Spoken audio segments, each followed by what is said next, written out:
দুর্লভ মনুষ্য জন্ম, এটা বারবার হবে না। ৮০ লক্ষ বার জন্মের পরে তবে এই মানব জন্ম, এটা বারবার হবে না। তোমার মধ্যে যদি এবারে পশুর ধর্ম দেখা যায়, পশুর একটা ধর্ম আছে, মানবের একটা ধর্ম আছে। পশুর ধর্ম সকালবেলা উঠে কলগেট দিয়ে ব্রাশ করে না, পশু সকালবেলা উঠেই খানা পিনা চালু করে দেয় আর শিকার চালু করে দেয়, জীব হত্যা চালু করে দেয়। মানুষ তা করে না, কারণ মানুষ সভ্য, মানুষ দেবদূত, দেবতাও মানুষ হতে চায়। কি সেই মানবের মূল্য, কি সেই বিশেষত্ব আছে যেটা দেবতারও নাই? সেটা হলো এটাই যেটা আপনারা না বললেন। এই সকালবেলা উঠে মুখ প্রক্ষালন করা পশুর ধর্ম নয়। ওরা কোনোদিন মুখ ধোয় না, আর কোনোদিন ভগবানকে সকালবেলা উঠে প্রণাম করে না, যেটা মানুষ করে। কারণ কি, মানুষ এই তত্ত্বটা জানে, এ পৃথিবী আজও বিদ্যমান, সেটা তার ইচ্ছায়। আমার জন্মটা তার ইচ্ছায়, আমি এখনো আছি এটা তার ইচ্ছায়। তিনি চলে গেলে এ জগতের কোন ডাক্তার, কোন বৈজ্ঞানিক আমাকে রাখতে পারবে না। এই জন্য কোন মূর্খ ব্যক্তি আছে যে সকালবেলা উঠে সেই বিশ্ব পিতার কাছে কৃতজ্ঞতা স্বীকার করে না? সূর্যদেব না উদয় হলে পৃথিবী অন্ধকার, দিন গণনা হবে না, মাস গণনা হবে না, বছর গণনা হবে না, পেটে খিদে লাগবে না, চোখে দেখতে পাবে না। কিন্তু মূর্খ ব্যক্তি সকালবেলা উঠে সেই দেব দেব দেব সূর্যদেবকেও প্রণাম করে না। তাই সুধীগণ, আপনারা অনুভব করুন, মানুষ ধর্ম হচ্ছে ভগবত তত্ত্বকে অবগত হয়ে আগে তার পূজা, তারপরে তোমার পূজা। যদি এটা না করে তাহলে জানতে হবে ওর মধ্যে পশুর ধর্ম আছে। পশু ভি সমানা, পশুর যেমন কোনো সভ্যতা নাই, মানবের তেমনি কোনো কৃতজ্ঞতা নাই। এই জন্য হরিনাম হচ্ছে জগতের সংস্কৃতি, হারিয়ে যাওয়া সংস্কৃতি। ভুলে গেছি আমরা, সেই ভুলে যাওয়া বস্তুকে আমাদের স্মরণ করাতে এলেন, সেটি হলো শ্রীমান মহাপ্রভু।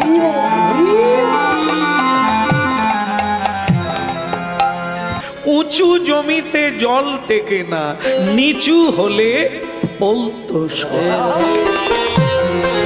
পণ্ডিতগণ বলেন বিদ্যা দদাতি বিনয়ম, অর্থাৎ পেটে যদি বিদ্যা কারো থাকে তার মাথা নিচু হবে না উঁচুর কাছে, এটা তো ভাবাই যায় না। সব সময় উঁচুর কাছে তো নিচু হওয়া স্বাভাবিক জীবন। সেটা যেদিন ভুলে যাব তার নাম উদ্ধত্ত জীবন। সেই জীবন দুর্যোধনের মতো, সেই জীবন হিরণ্যকশিপুর মতো, সেই জীবন জগাই মাথায়ের মতো তাড়াতাড়ি শেষ হয়ে যায়, নিপাত হয়ে যায়। এই জন্য করুণার অবতার শ্রীকৃষ্ণ চৈতন্য মহাপ্রভু বললেন, তোমার স্বভাব হারিয়ে গেছে, পরভাব এসে চেপে গেছে। পরভাব, অন্যের স্বভাব তোমার উপরে এসে গেছে। দুষ্কৃতির অসুরের স্বভাব তোমার মধ্যে। কি খাওয়া উচিত তা জানো না, কি বলা উচিত তা জানো না, কি করা উচিত তাও জানো না, কোন পথে যাবে তাও জানো না। এ তো সব হারিয়ে গেছে। এখন আবার ফিরে পাবে হরিকথা শোনো আর হরিকথা বলো, চেত দর্পণ মার্জন। আবার ফিরে পাবে তোমার নিজ ভাব, নিজ স্বভাব, নিজ পথ, নিজ গতি। বলিয়ে শ্রী রাধা দামোদর কি। ভক্তমণ্ডলী মায়েরা, ভগবান শ্রীকৃষ্ণ কলিকালের শুরুতে দাপরের শেষে একবার যুধিষ্ঠির মহারাজের রাজপ্রাসাদে গেলেন। জায়গাটা হস্তিনাপুর, দিল্লি, নিউ দিল্লি, যমুনা নদীর তীরে আজও আছে সেই হস্তিনাপুর জায়গা, যেখানে আজকে আমাদের নিউ দিল্লি ভারতের রাজধানী। তো সেই জায়গায় আজ থেকে 5000 বৎসর আগে স্বয়ং ভগবান কৃষ্ণ প্রকট ছিলেন পৃথিবীতে। তিনি একদিন যুধিষ্ঠির মহারাজের রাজপ্রাসাদে যাচ্ছেন। আর আপনারা জানেন আমাদের বাংলার বুকে এখনো মানুষ তাই করেন। সাধুগুরু বৈষ্ণব মহাত্মারা এলে উলুধ্বনি করেন, বস্ত্র বিছিয়ে দেন, পুষ্পবৃষ্টি করে ওনাকে স্বাগতম করেন। ভগবানের যেরকম পুজো হয়, পৃথিবীতে সাধুর পুজো করে। কেন করে না? সাধু আর ভগবানে কোনো তফাৎ নাই। যেমন প্রতিমার পুজো হয়, কখনোই নয়, প্রতিমার পুজো কখনো হয় না, ঘটে পুজো হয়। ঘট, প্রতিমার মূল বস্তু যেমন ঘট, তেমনি ভগবানের ঘট হচ্ছে তার প্রিয় ভক্তগণ। এই জন্য স্বয়ং ভগবান বলছেন, আমার চেয়ে আমার ভক্ত বড়। আমাকে প্রসন্ন করতে চাইলে আমার ভক্তের পূজা করো, মানুষের সেবা করো। আমি মানুষের মধ্যেই আছি, কাঙাল বেশে আছি, ধনী বেশে আছি, ডাক্তার রূপে আছি, ওঝা রূপে আছি, আবার সর্প রূপে আমি রয়েছি। এই জন্য স্বয়ং ভগবান বলছেন, ভক্ত আমার পিতা মাতা, ভক্ত আমার গুরু, ভক্ত আমার নাম রেখেছে বাঞ্ছা। তো স্বয়ং ভগবান হস্তিনাপুরে রাজপ্রাসাদে যাচ্ছেন পঞ্চ পাণ্ডবের দর্শনের জন্য। আর চারিদিক থেকে উলুধ্বনি হতে লাগলো।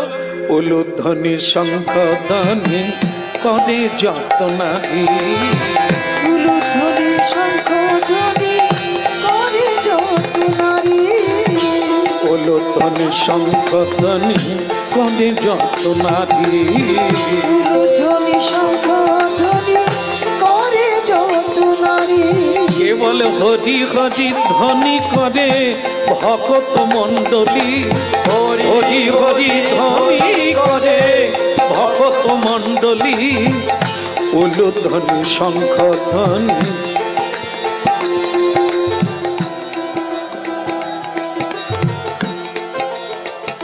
বাহ, বহু জায়গায় গিয়েছি, এরকম পরিবেশ দেখি না।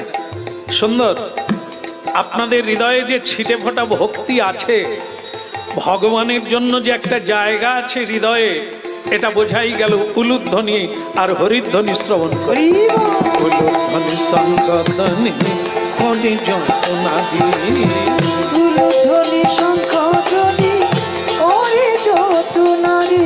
কে বলে হরি হরি হরি হরি ধ্বনি করে ভক্ত মণ্ডলী, হরি হরি ধ্বনি করে ভক্ত মণ্ডলী, উলুধ্বনি শঙ্খধ্বনি করে যত নারী, উলুধ্বনি শঙ্খধ্বনি।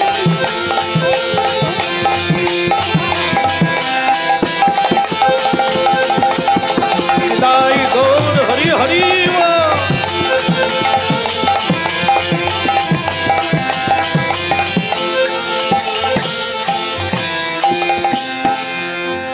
খুব ভালো লেগেছে আমার। আসলে ব্যাপারটা অন্য কিছু নয়। রাজার দোষে রাজ্য নষ্ট, প্রজা কষ্ট পায়। আর বললে কোনো অসুবিধা নাই তো? না, সব পারি, মায়েদের কষ্ট দিতে পারি না। তাহলে শুনুন কি বলছেন ভগবান কৃষ্ণ। বলছেন, হবে না, উলুধ্বনি করবে না, হরিধ্বনি করবে না, আমার গায়ে পুষ্পবৃষ্টি করবে না, মাল্যদান করবে না। আরে কোন জায়গা দেখতে হবে? এদেশের রাজাকে দেখতে হবে। তো রাজার দোষে রাজ্য নষ্ট। রাজা যদি নাস্তিকবাদী হয়, রাজা যদি পাষণ্ডী হয়, রাজা যদি কৃষ্ণ ভক্তিহীন হয় তাহলে সে তার প্রজাগণকে ভক্তি পথে যেতে দেবে না, ধর্ম কর্মে বাধা দেবে, সাধুদের অপমান করবে, সাধুদের নির্যাতন করবে, সেটা রাজার ইচ্ছায়। আসলে আসলে যুধিষ্ঠির মহারাজ ধর্মপ্রাণ, হ্যাঁ, যিনি ধর্মে স্থির, তার নাম যুধিষ্ঠির। তার রাজ্যের নরনারী ভক্তিবান হবে নাকি নাস্তিকবাদী হবে? এটা ভালো লাগ, আরে ভালো তো সেই দেশে লাগবে রাজা যদি ধার্মিক হয়, রাজা যদি ন্যায়পরায়ণ হয়, রাজা যদি নীতিমান হয়, তবে তো ঠিকঠাক সবকিছুই ঠিক থাকবে। আর রাজা যদি অনীতিজ্ঞ হয় আর সব সময় ব্যভিচার অত্যাচারে লিপ্ত থাকে, তাহলে সেই দেশের মানুষ মানুষ থাকবে কি করে? ও তো অমানুষে পরিণত হবে। হ্যাঁ বলি হারি বলে, আমার খুব ভালো লাগলো উলুধ্বনি দেখে, হরিধ্বনি দেখে, পুষ্পমাল্য দিয়ে, চন্দন দিয়ে ভূষিত করে স্বাগত, যাকে স্বাগত করা হলো। আসলে কি, পূজ্য ব্যক্তির যদি পূজা না হয় সে পৃথিবী থাকবে কি করে? যেখানে মুড়িরও দাম যা, মুড়কিরও দাম তা।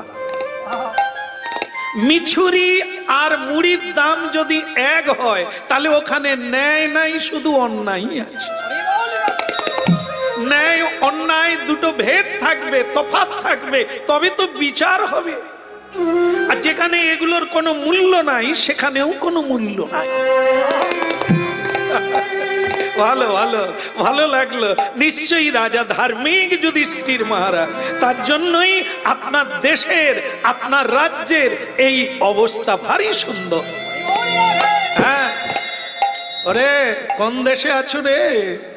ছেলে বাবার সামনে ধূমপান করছে, বাবার সামনে বৌমার কাঁধে হাত দিয়ে বেরিয়ে যাচ্ছে। এ কোন অসভ্য দেশ? ওই দেশের রাজা কেমন, তার শাসন দণ্ড কেমন, এগুলো ভাবতে হবে। হ্যাঁ, রামচন্দ্র সীতা দেবীকে বনবাসে দিয়েছিলেন কেন? রাজার দোষে রাজ্য নষ্ট, অকালে ছেলে মরে গেল, এ তো রাজার দোষ। হ্যাঁ, একটা মেয়েকে, তার স্ত্রীকে চুরি করে রাক্ষস রাজ রাবণ যে জায়গাটার নাম শ্রীলঙ্কা, সেই লঙ্কায় নিয়ে চলে গেল। 14 বৎসর কাটিয়ে যে মেয়েটাকে তার স্বামী রামচন্দ্র আবার ঘরে নিয়ে আসলো, তাহলে হবে না? যাকে পর পুরুষ স্পর্শ করে ধরে রথে তুলেছে, কি করেছে এতদিন, তার নারীত্ব আছে কি নেই? সেই মেয়েকে নিয়ে যদি রাজা আবার রাজ্য শাসন করে, তাহলে রাজার অবস্থা কি হবে, রাজ্যের প্রজাদের কি হবে? এই জন্য ভগবান রামচন্দ্র সীতা দেবীকে নির্বাসন দিয়েছিলেন প্রজাদের মঙ্গলের জন্য। রামায়ণ মহাভারত যদি না পড়ো, তুমি কথা পড়বে? মহানীতিগত ভগবান শ্রীকৃষ্ণ আর কর্তব্যে কঠোর মর্যাদা পুরুষোত্তম সেতু শ্রী রামচন্দ্র, এই ভারতবর্ষে তার আবির্ভাব, সে জায়গা আজও আছে অযোধ্যা। সরজু নদীর তীরস্থ অযোধ্যা, নেপালে জনক নন্দিনী জনকের নিবাস, সীতা দেবীর জন্মস্থান। আজও লক্ষ কোটি মানুষ তার দর্শনে যায়। তাহলে বুঝুন, রাজার দোষে রাজ্য নষ্ট, প্রজা কষ্ট পায়। ভগবান শ্রীকৃষ্ণ বলে তুলনা দেওয়ার নাই। কি মানুষের অভ্যর্থনা করার ভঙ্গি, ভালো লাগে। বলো কৃষ্ণ কन्हैया की, একটু জোর সে লাগাইয়ে কৃষ্ণ কन्हैया की। হ্যাঁ, সবই ভালো লাগছে, একেবারে যে ভালো তা বলা যাবে না। এখানে আমার একটা জিনিস খারাপ লাগছে, বলবো না, ছেড়ে দেবো। না না, কোথায় কি হবে কি মনে করবে? আপনারাও যখন সায় দিচ্ছেন, আর আমি তো থাকবো না, চলে যাবো, যাওয়া হয়। দেখেন, এই সব ভালো লেগেছে। সামনে যিনি বসে আছেন, মুখটা যেন তেজাল ভাঁড়ের মতো। এত লোক লোক হাসছে, এত লোক আনন্দ করছে আমাকে দর্শন করে, এনার কি হয়েছে আমি বুঝি, নাকি নৌকা ডুবি হয়ে গেল নাকি? না না, এই হরিবাসরের সামনে যারা আছে তারাও বি হাসছেন আর আনন্দ করছেন। জায়গাটা তো এখানে না, হস্তিনাপুরে, দিল্লি। আজকে যে জায়গার নাম নিউ দিল্লি, সেইখানে যুধিষ্ঠির মহারাজ একবারে বচনহীন, হাস্যহীন, মলিন বদনে, বিষণ্ণ চিত্তে বসে আছে। তো ভগবান কৃষ্ণ রসিকেন্দ্র চূড়ামৌলি, তিনি রসজ্ঞ, তাই তিনি বললেন, আপনার কি নৌকা ডুবি হয়ে গেছে নাকি? ধন রত্ন সব ডুবে গেছে নাকি? আপনি ওরকম বসে আছেন কেন? আরে মানুষের দুঃখ নাই এটা হয়? দুঃখ যার নাই তার সুখেরও অনুভব নাই। থাকবে সুখ দুঃখ, চাওয়া পাওয়া, পাওয়া হারিয়ে যাওয়া, এ লাভ ক্ষতি, হার জিত, এগুলো তো থাকবে। তা বলে মানুষ হাসতে ভুলে যাবে? আরে আমি এসেছি একটা স্বাভাবিক একটা বাহ্যিক সম্বর্ধনাও তো করতে পারে। কি মানুষের ব্যবহার কি হয়েছে তাই বল। ভক্তমন্ডলী মায়েরাই বলা যা অমনি যেন ফেটে পড়ার মতো, ক্ষোভে দুঃখে শোকে জর্জরিত মানুষটা কেঁদে উঠল।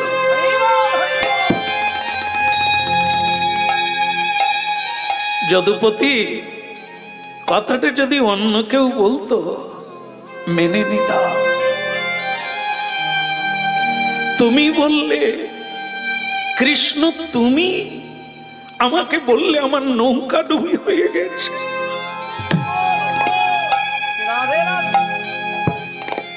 কৃষ্ণ, এই যুদ্ধ ভারত যুদ্ধ, ইতিহাসের পাতায় এই কুরুক্ষেত্রে পঞ্চ পাণ্ডব, কুরু পাণ্ডবের যে যুদ্ধ তুমি বলেছিলে, এটা দু ভাইয়ের যুদ্ধ নয়, এটা ব্যক্তিগত যুদ্ধ নয়, এ হলো সমগ্র দেশ যুদ্ধ। তুমি তো ছিলে, সেই যুদ্ধের নায়ক তো তুমি। কিন্তু তুমি রাস্তায় দেখেছো সাদা কাপড় পরা কত মেয়েরা? কৃষ্ণ, এরা স্বামী হারিয়েছে ওই যুদ্ধে।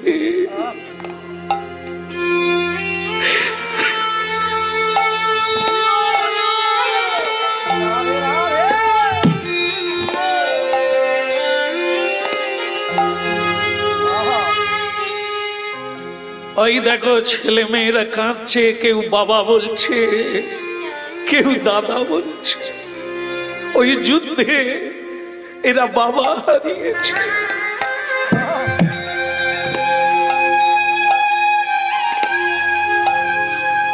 আমি রাস্তায় বেরোলেই এরা আঙুল তুলে বলে, যুধিষ্ঠির মহারাজ, এই রক্তক্ষয়ী যুদ্ধ করে তুমি রাজ্য পেলে সুখে থাকো, আমরা সর্বহারা হয়ে চোখের জলে বেঁচে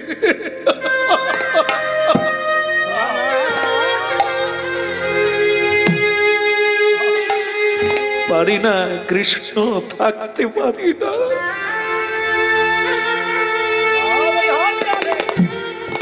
এর জন্য তুমি দায়ী। তুমি তো ঘটালে এই যুদ্ধ, তুমি পারলে না। এত পারো, বাঁশি বাজিয়ে গোধনকে কাছে ডেকে নাও, বাতাসকে স্তব্ধ করে দাও, পাথর গলিয়ে দাও। তুমি দুর্যোধনের মনটাকে গলাতে পারলে না, যুদ্ধ বাঁধিয়ে দিলে। তোমাকে কেউ জানলো না, তুমি কপট কৃষ্ণ। তুমি বিশ্বকে কাঁদিয়ে দিলে, তুমি বিশ্বকে হারিয়ে দিলে।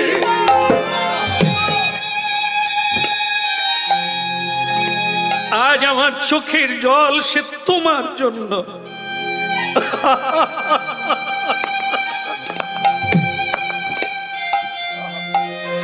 বলিহারি যুধিষ্ঠির মহারাজ, আমি কত খুশি মন নিয়ে এলাম, আর আপনি পুরো দোষটা আমার ঘরে তুলে দিলেন। যাই, আর ভেতরে যাব না। আমি আসি যুধিষ্ঠির মহারাজ, যদি মন কোনোদিন ভালো হয় আবার আসব, নাহলে আমি ফিরে যাচ্ছি। মনটা খারাপ লাগলো। অন্য কেউ বললে কথা ছিল, কিন্তু আপনাকে আমি ভালোবাসি।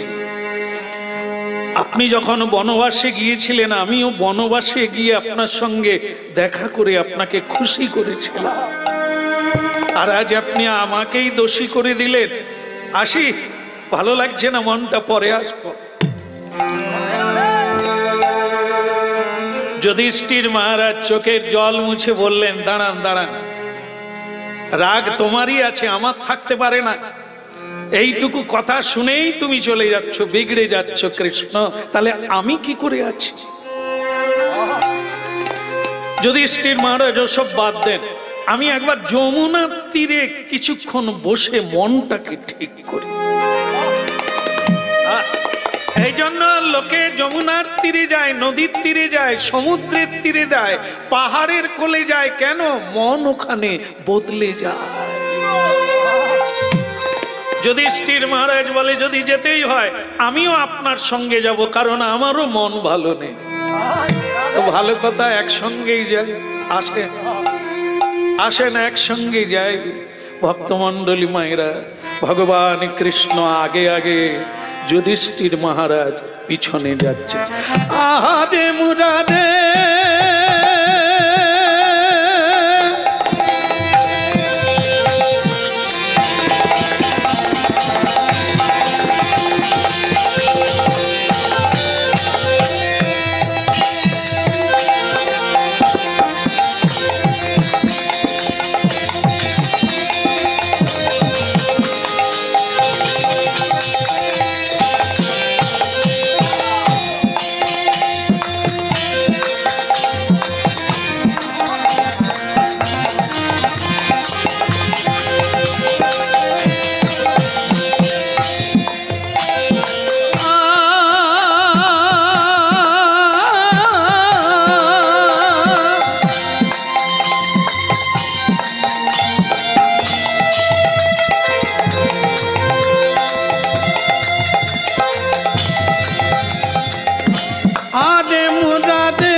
মধুকৈট ভাবে গোপাল গোবিন্দ মুকুন্দ সৌদে বলো হরে মুরারে মধুকৈট ভারে গোপাল গোবিন্দ মুকুন্দ সৌদে। আবল হাজে মুরারে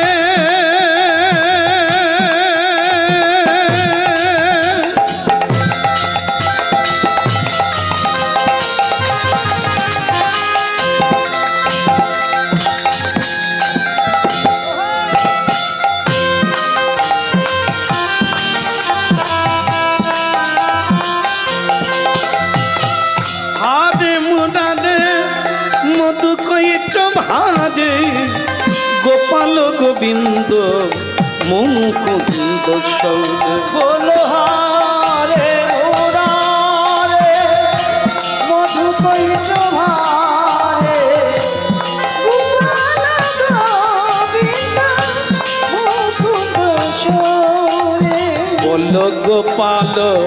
গোবিন্দ মুকুন্দ সৌরে। বল গোপাল গোবিন্দ মুকুন্দ সৌরে। এ হরে মুরারে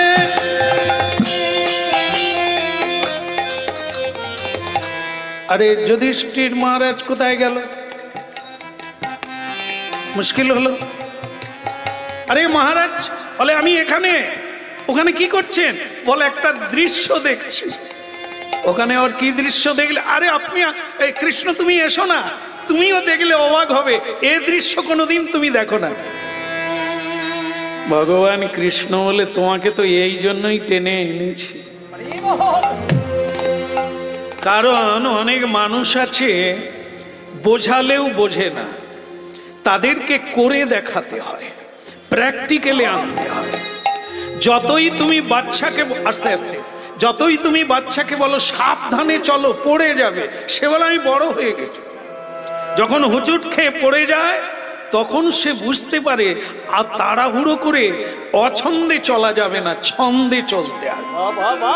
এখন তাকে যদি বলো খোকা একটু দৌড় মারো, বল না পড়ে যাবে।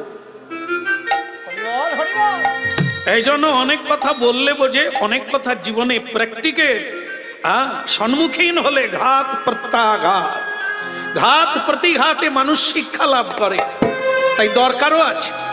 তাই যুধিষ্ঠির মহারাজ যেটা বুঝতে পারে না, আমাকে দোষ দিচ্ছে সেটা লীলার দ্বারা, কাহিনীর দ্বারা, ঘটনার দ্বারা, রটনার দ্বারা বুঝাবো। যুধিষ্ঠির মহারাজ কি দেখছে বলে, দেখো কৃষ্ণ আমি অবাক হয়ে যাচ্ছি, একটা গাছের ডালে মৌচাক দিয়েছে। তা এটা আবার একটা আশ্চর্য জিনিস নাকি? জঙ্গলে গাছে পালায় মৌচাক তো থাকে, বলে আরে বাবা থাকে তো, কিন্তু মৌচাকের মধু টপ টপ করে নিচে পড়ছে, একটা লোক কিভাবে মধু খাচ্ছে দেখলে তুমিও অবাক হবে। কিভাবে বলে, দেখো দেখো দেখো ওপর দিকে হাঁ করে লোকটা কিভাবে।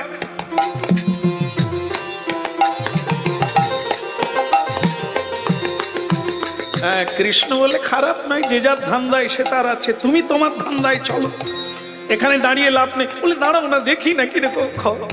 হঠাৎ দেখে যে লোকটি মধু খাচ্ছে তাকে খাওয়ার জন্য আর একজন আসে। সে হলো একটি বিরাট ময়াল সাপ, অজগর। আস্তে আস্তে করে তার শরীর তো বিরাট, ধীরে ধীরে করে জঙ্গল ভেদ করে আসছে ওই মধু খাওয়া লোকটার দিকে। কিন্তু মধু খাওয়ার লোকটা তা জানে না, সে আনন্দে আত্মহারা। যুধিষ্ঠির মহারাজ বলছে কৃষ্ণ বিপদ। বলে কি? বলে লোকটা জানে না, মধু খাওয়ায় ব্যস্ত, মাতাল মত্ত, আর ওদিকে তাকে খাওয়ার জন্য একটা মহাকাল সাপ তার দিকে আসছে। ওটা তো আমিও দেখতে পাচ্ছি, তা আপনি কি করবেন? চলো আমরা বরং গঙ্গার ধারের দিকে যাই। যুধিষ্ঠির মহারাজ রেগে গিয়ে বললেন, এই তোমার একটা দোষ কৃষ্ণ, লোক মরে যাবে, বিপদ তার একবারে কাঁধের গোড়ায়, আর আমরা চলে যাব।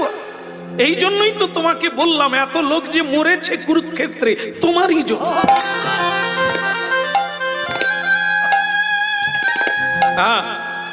আমারই জন্য। তো বেশ, আপনি লোকটাকে কি করবেন? আমি বাঁচাবো। ও তো বেঁচে যাবে। আমি যদি বলে দিই যে তোমার পিছনে সাপ আসছে, তুমি পালিয়ে এসো বাবা, আর মধু খেও না, ও তো বেঁচে যাবে। এইটুকু তো, হ্যাঁ এইটুকুই বটে। ঠিক আছে, আমি ওই দূরে গিয়ে বসে আছি, আপনি ওকে বাঁচান। যদি পারেন তো ভালো হয়, পারেন মানে গ্যারেন্টি আমি ওকে বাঁচাবো, ওকে মৃত্যুর হাত থেকে বাঁচাবো, তোমার মতো নয়। না না ঠিক আছে ঠিক আছে, আপনি বাঁচিয়ে আসুন, আমি বরং ওই ঢিপিটার উপরে বসে আছি। হ্যাঁ, এখন যুধিষ্ঠির মহারাজের কাজ হলো লোকটাকে জানিয়ে দেওয়া যে তোমার মৃত্যু তোমার দিকে ধেয়ে আসছে। এই তো কাজ, একটু জানিয়ে দিলেই তো বেঁচে যায়। তাহলে কি বলে ডাকবো ওকে? ওর নাম তো আমার, মধু যখন খাচ্ছে ওকে যদি মধুদা বলা যায় ঠিকই হবে। আরে এই মধুদা, আরে ধত্তেরি এ মধুবালা না, এ মধু খাওয়া দাদা, ও মধু দাদা। এ কি রে বাবা, কি কানে শোনে না নাকি রে? আরে ও মধুদা, মধুদা। সে এতক্ষণ পরে খেতে খেতেই বলছে, মানে সে বলতে চাচ্ছে নিজের চরকায় তেল, আমাকে কিছু বলতে হবে না, তুমি যাও। সে মধুদা আবার যুধিষ্ঠির মহারাজ বলছে, আরে ও মধুদা, তুমি যে বুঝছো না, তোমাকে খাওয়ার জন্য কেউ আসছে, তুমি দেখতে পাচ্ছ? তুমি মরে যাবে, সাপের পেটে ঢুকে যাবে। বলে মেলা বকো না, এ জঙ্গলে দীর্ঘদিন আমি মধু খাচ্ছি, এরকম জিনিস নাই। ভক্তমন্ডলী মায়েরা, কৃষ্ণ দূর থেকে বলছে, মহারাজ হলো, হয়ে গেল, কথা শুনলো? বলে কি কথা শুনবে, সে আমাকে বলে নিজের চরকায়। তো ভগবান কৃষ্ণ বলে, তবে চরখা যদি থাকে যান।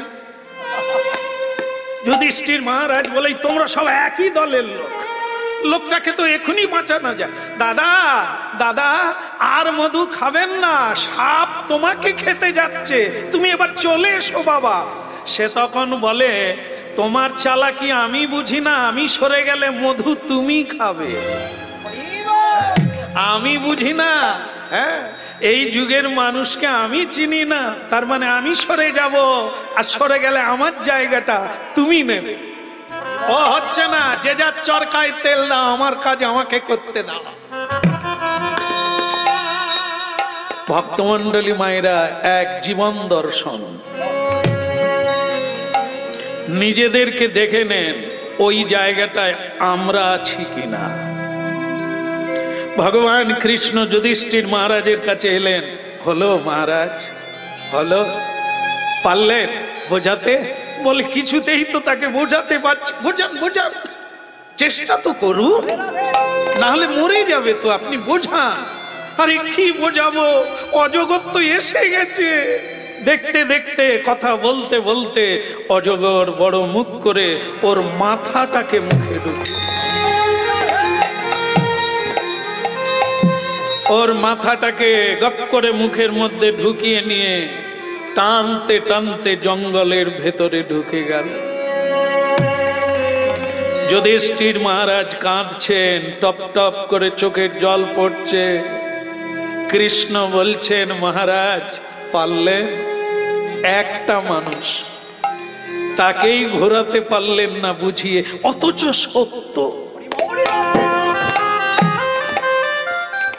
কোনো না কোনো ব্যক্তি তাকে এইটুকু জানিয়ে দিলেই তো সে বেঁচে যেত।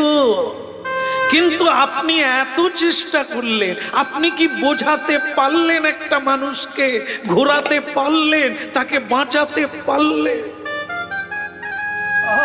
দেখে, যুগ যুগ ধরে মানুষের কল্যাণের জন্য আমি বেদ, পুরাণ, উপনিষদ কত কি তৈরি করলাম, কত সাধুদের পাঠালাম পৃথিবীতে ধর্ম প্রচারের জন্য, সত্যটা জানাবার জন্য। ব্যাসদেব 18টা পুরাণ রচনা করলো মানুষের কল্যাণের জন্য। যুধিষ্ঠির মহারাজ, এ মানুষ সাধুরও কথা শোনে না, বেদ পুরাণও পড়ে না। মায়ারূপী করাল গ্রাসে মানবকে যে গ্রাস করবে, আটকাবে কে?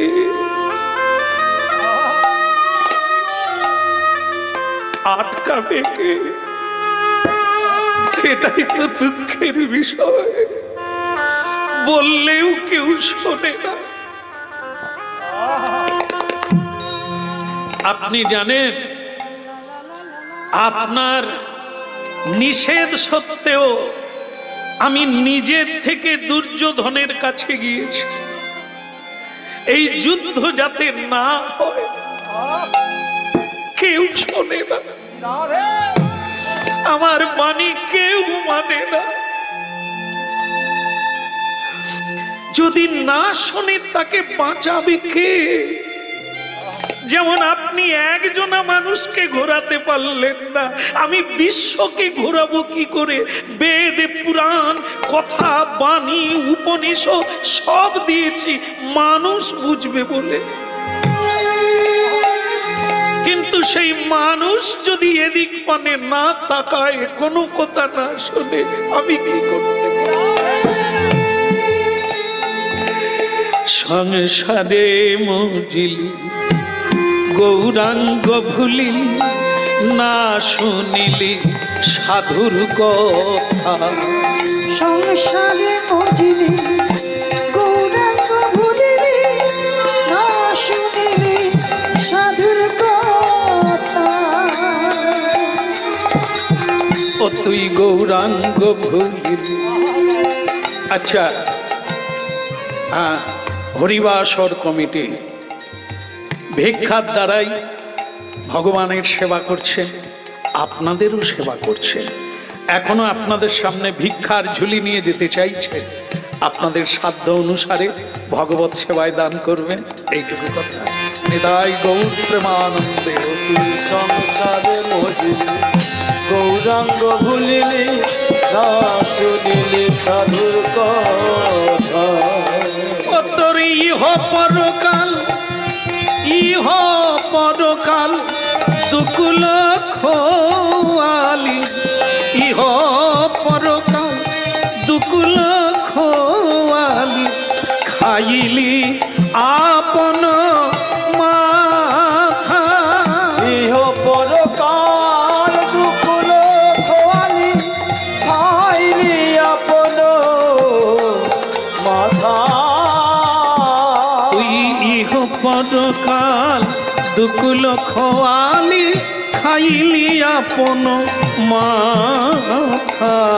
ইহ পরকাল দুকুল খোয়ালি, খাইলি আপন মাথা। গৌরাঙ্গ ভুলিলি সংসারে মজিলি, না শুনিলি সাধুর কথা। গৌরাঙ্গ ভুলিলি সংসারে মজিলি, না শুনিলি সাধুর কথা। ভক্তমণ্ডলী মায়েরা, হরিনাম মানে কাল্পনিক নয়, কোনো গল্প গাথা নয়, বাস্তবতা। আজকের দুঃখের বিষয় হলো এটাই, যদি মানি তো কানাই, আর যদি না মানি তাতে কিছুই নাই। আজ আমাদের দুর্দশা এমন কেন? এই সাধুর কথা শুনি না, শুনি অসাধুর কথা শুনি। দুর্যোধন শকুনির কথা মানল, কিন্তু কৃষ্ণের কথা মানল না। আর এ সংসারে শকুনির কি অভাব আছে? অভাব আছে না, ঘরে ঘরে শকুনি আছে। এই জন্য আমরা শকুনিকে সমাদর করি, তার উপদেশ মেনে নিই, কিন্তু সাধুর উপদেশ মানে না। গৌরাঙ্গ ভুলিলি সংসারে মজিলি, না শুনিলি সাধুর কথা। গৌরাঙ্গ ভুলিলি সংসারে মজিলি, না শুনিলি সাধুর কথা। এখনই হ পরকাল দুকুল খোয়ালি, পরকাল দুকুল খোয়ালি, খাইলি আপন মাথা, খাইলি আপন মাথা। ওই নাই হো পরকাল দুকুল খোয়ালি, খাইলি আপন মাথা, খাইলি আপন মাথা। কৃষ্ণ কৃষ্ণ কৃষ্ণ কৃষ্ণ। যুধিষ্ঠির মহারাজ বলে, কি করবেন বলে? যুধিষ্ঠির মহারাজ বললেন, আগে সর্বপ্রথম যেটা সেটা হলো তুমি আমাকে ক্ষমা করে দাও, কারণ আমি তোমাকে ভুল বুঝেছি। আমি মনে করেছিলাম তুমি চেষ্টাই করো না, যুদ্ধটা হয়ে গেল। কিন্তু তুমি যে গোপনেও সেখানে গিয়েছো, মানুষকে যে বোঝানো যায় না যদি কেউ না বোঝে। যেমন মনে করুন আজ এখানে কয়েকদিন কীর্তন হচ্ছে, সেই দুপুর থেকে শুরু হয় আর শেষ হয় রাত্রিতে। কত মানুষ কত কথা শুনলো, কিন্তু ভক্তমণ্ডলী মায়েরা, এই যে এখনো কীর্তন হচ্ছে, আমরা অনেক চেষ্টা করছি ভগবত তত্ত্বটাকে মানুষ যাতে বুঝতে পারে, তবে তার শান্তি হবে। কিন্তু মানুষ যদি বলে আমি যদি না বুঝি আপনি কি করবেন? কথাটা হচ্ছে এটাই, বুঝতে হবে। বোঝানো চলছে, ভগবান বুঝিয়েছেন, ঋষিমুনি বুঝিয়েছেন, সাধু সন্তরা বোঝাচ্ছেন, এখন বুঝতে হবে আমাদের, না হলে আমাদের দুর্দশাকে কোনোদিন ঠেকানো যাবে না। যুধিষ্ঠির মহারাজ বলছে মনটা আরো খারাপ হয়ে গেল, তোমাকে কষ্ট দিয়েছি কৃষ্ণ। আচ্ছা কৃষ্ণ আমি মেনে নিলাম, ও লোকটা মানে না, দুর্যোধনও মানল না, তাই যুদ্ধ হলো। আচ্ছা পৃথিবীতে কি এমন মানুষ নেই যা তোমার বাণী মেনে চলে? কেউ কি নেই? কেন থাকবে না? কোটি কে গুটি বলো রাধে রাধে। আচ্ছা আপনাদের এখানে সব দোকান আছে, একটা দোকান বোধহয় নাই, সেটা সুরাত দোকান বোধহয় এখানে নাই, নাই তাই না? পিনেওয়ালা নাই, ভালো জায়গা। ও আপনারা বলছেন আছে, হয়তো আমাদের ওখানের মতো বেশি নাই, কম আছে। হ্যাঁ তা যাই হোক ভক্তমণ্ডলী মায়েরা, আপনার দেখবেন এই যে সুরার দোকান না, কিছু কিছু এই দেশি সুরা যেগুলো, সেগুলো বাজারে কোনো ঝাঁপ তোলা দোকানে থাকে না, জঙ্গলে বসে আছে, লাইটও জ্বলে না, আলোও জ্বলে না, খরিদ্দার তাকে খুঁজে খুঁজে যায়। বিপিনদা কথা রে, হ্যাঁ সে টর্চ দেখাচ্ছে হেথারে। আর এদিকে দেখুন মিষ্টান্ন ভান্ডার, কেমন ছানার নানা রকম ভ্যারাইটি নিয়ে খালি মাছি তাড়াচ্ছে, খরিদ্দার তো নাই, আর ওখানে লাইন পড়ে গেছে, দোকানে আলো নাই। তার মানে কি এখানে কি বিষয়টা দাঁড়ালো? ছানার মিষ্টি খেলে দুগ্ধজাত বস্তু স্মৃতি, ধৃতি, শক্তি, মেধা সবকিছু বৃদ্ধি হবে, তাকে খায় না লোকে।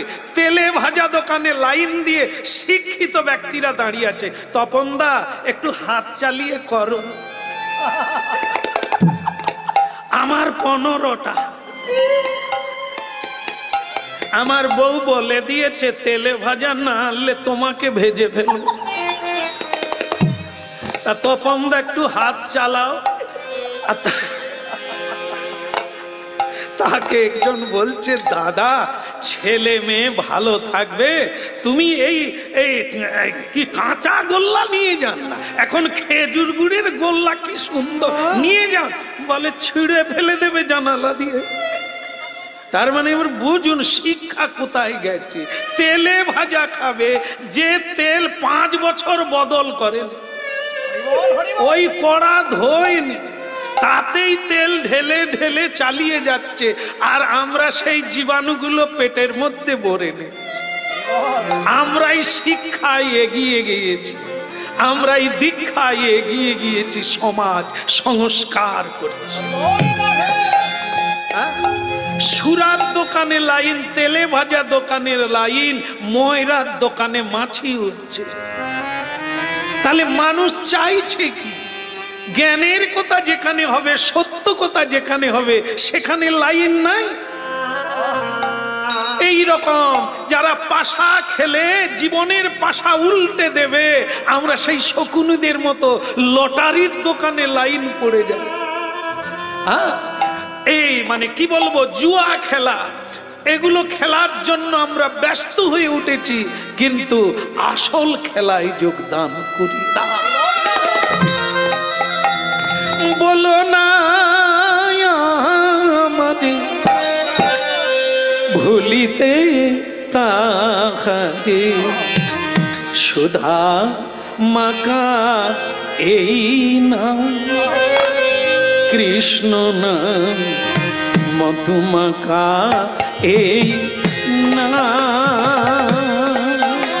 নানা বলো না আমারে ভুলিতে তাহারে, মধুমাখা কৃষ্ণ নাম হরি নাম, মধুমাখা এই না। নানা বলো না, বলো না,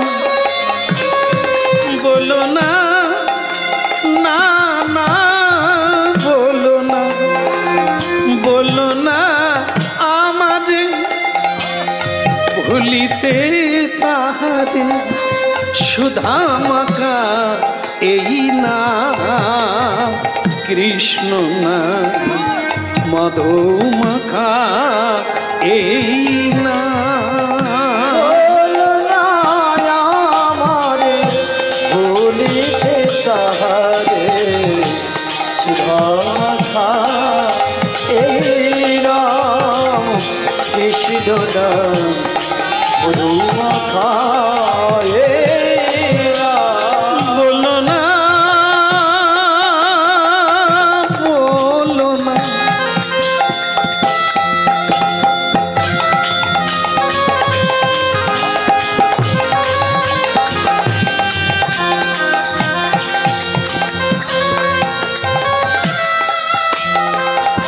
বলো না বলো না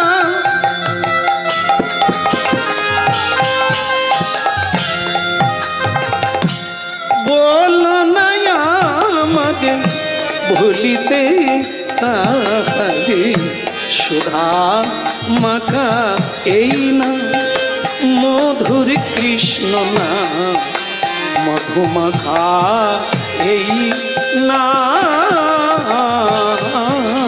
না বলো না আমারে ভুলিতে তাহারে সুধা মাখা এই নাম কৃষ্ণ নাম মধু মাখা এই নাম। বলো না আমারে আমারে আমারে আমারে আমারে আমারে বলো না আমারে বলো রাধা মাধব কি তোমার প্রশ্নের উত্তর তাহলে কি কেউ একজনও মানুষ নেই যে শাস্ত্র মেনে চলে না সাধুর কথা মানে না হ্যাঁ ভগবান কৃষ্ণ বললেন এই যে এতগুলো দৃষ্টান্ত দিলাম বাজারে ময়রার দোকানে লাইন নাই তেলে ভাজা দোকানে লাইন তার মানে কি এইরকম তাই কোটিকে গুটি 1 কোটি মানুষের মধ্যে একজন আছে আছে বলেই পৃথিবী আছে হ্যাঁ এখন সব মায়েরা শাড়ি ছেড়ে দিয়ে সিঁদুর ছেড়ে দিয়ে মডার্ন হয়নি সব মায়েরা হয়নি দেশে যদিও হাওয়া ঢুকে গেছে এগুলো শহরে ছিল যে মেয়েরা বিয়ে করলেও শাড়ি পরে না জামা পরে সিঁদুর পরে না শাঁখা পরে না এগুলো শহরে অনেক আগে ঢুকেছে কিন্তু দেশে এখনো মায়েরা শাড়ি পরে গলায় আঁচল দিয়ে সন্ধেবেলা তুলসী তলায় প্রদীপ নিয়ে সংসারের মঙ্গল কামনা করে বলেই তুলসী দেবী আছে আচ্ছা আজও পৃথিবীতে কৃষ্ণ ভক্ত আছে বলেই ফুল ফুটছে এ ফুল শয়তানেরা ব্যভিচারী অত্যাচারী মিথ্যাচারী ওরা এই ফুলের ওদের কোনো কাজ নাই ওরা ফুল ভালোবাসে শিশুকে হত্যা করে হ্যাঁ বালিকাকে হত্যা করে এগুলো কারা এরা হচ্ছে অসুর অসুর ভাব মাশ্রিতম যাদের ভেতরে অসুর ভাবের উৎপত্তি ঘটে গেছে তাদের ভেতরে ফুলের ভালোবাসা নাই যারা ফুল ভালোবাসে তারা শিশুকে ভালোবাসে যারা শিশুকে ভালোবাসে তারা বৃদ্ধকেও ভালোবাসে শিক্ষা এগিয়ে গেছে বৃদ্ধদের বাস হচ্ছে কোথায় বৃদ্ধাবাসে চোখের জলে নাকের জলে কান্নাকাটি করে একে অপরকে জড়িয়ে ধরে ওরে আমরা যারা ছেলে হয়ে বাবা মাকে রেখে এলাম একদিন তো আমরাও বাবা হব আমার গতি কোথায় হবে যে গাছ তুমি লাগাচ্ছ যেটা তুমি চালু করছো এটা তো তুমিও পড়বে তার মধ্যে এই জন্য ভেবে পা ফেলো ভেবে কথা বলো চিন্তা করো এখনো যদি তোমার পরিবর্তন হয় সমাজ পরিবর্তন হয়ে যাবে মাইক্রোফোনে বললে হবে না সভা করলে হবে না মানুষ নিজে যদি বদল হয় তার দ্বারা পাড়াটা বদল হবে গ্রামটা বদল হবে তারপরে দেশের কথা এই জন্য আছে আছে আছে বলেই ভূমিকম্প হয়নি, পৃথিবীর তলাতলে চলে যায়নি, আজও কৃষ্ণ ভক্ত আছে। বলে তাহলে আমি দেখতে চাই এমন একজন ভক্তের নাম বলুন কৃষ্ণ, আমি তাকে দেখব। যে তোমার পুজো করে, যে তোমাকে শ্রদ্ধা করে, এমন একজনের নাম বল। দেখো নাম বলার অনেক আছে, তবু তোমাকে একজনের নাম বলি যেখানে আমি প্রতিদিন তার বাড়িতে যাই। বলে আপনি প্রতিদিন তার বাড়িতে যান, তা সে ভাগ্যবানটি কে? তার নাম হচ্ছে বলি মহারাজ। ভাগবতে যার নাম আছে তার নাম হচ্ছে বলি মহারাজ।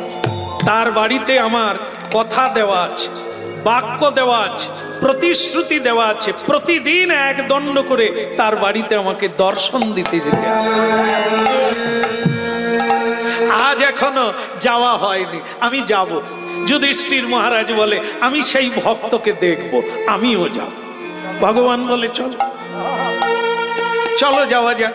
ভক্তমণ্ডলী মায়েরা, এই ভক্ত আর ভগবান, ভগবান আর যুধিষ্ঠির মহারাজ দুজনে মিলে পাতালে যাচ্ছেন যেখানে বলি মহারাজ আছে। আহা বৈষ্ণব ঠাকুর করুণা সাগর, এ দাসে করুণা করি। বৈষ্ণব ঠাকুর করুণা সাগর, এ দাসে করুণা করি। কিবা বৈষ্ণব ঠাকুর করুণা সাগর, এ দাসে করুণা করি। বৈষ্ণব ঠাকুর করুণা সাগর, এ দাসে করুণা করি। একবারে দিয়া পদ ছায়া শোধ হে আমায়, তোমার চরণ ধরি। ওই দিয়া পদ ছায়া শোধয়ে আমারে, তোমার চরণ ধরি। এই নিবেদন জানাইলাম অগ কৃষ্ণব ঠাকুর, আমার এই নিবেদন জানাইরা। বৈষ্ণব ঠাকুর এই নিবেদন জানায় রাখি। এসে গেছি এসে গেছি, একদম কাছাকাছি, এই তো বাড়ি। হ্যাঁ, আর বলি মহারাজ আগের থেকে ফুল পুষ্প জল সব রেডি রেখেছে। ও মেয়েরা, আরে আমার রাজ্যের মেয়েরা একটু উলুধ্বনি করো, ভগবান এসে গেছে আমার।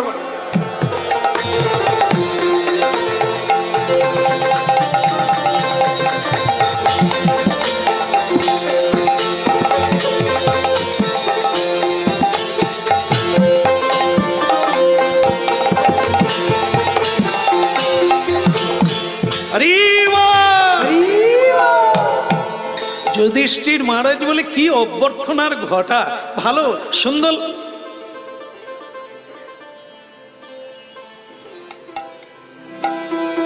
ওটা কি? ওই যে ওই যে ওই বসে আছে, এটা দেখুন ওই ওইখানটা।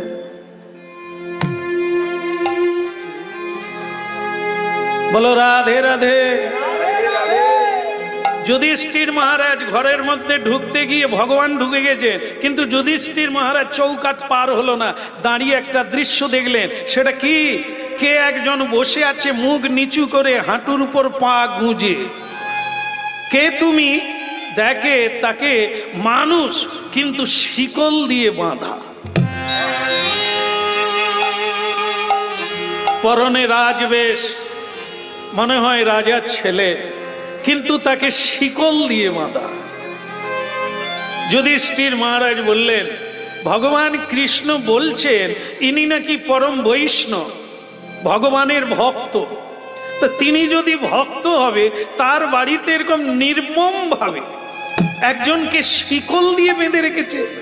আহারে, মুখটা কিরকম হয়ে গেছে, একদম শুকিয়ে গেছে বেচারা। ভক্তমণ্ডলী মায়েরা, যিনি বাঁধা আছেন তিনি খুব চতুর।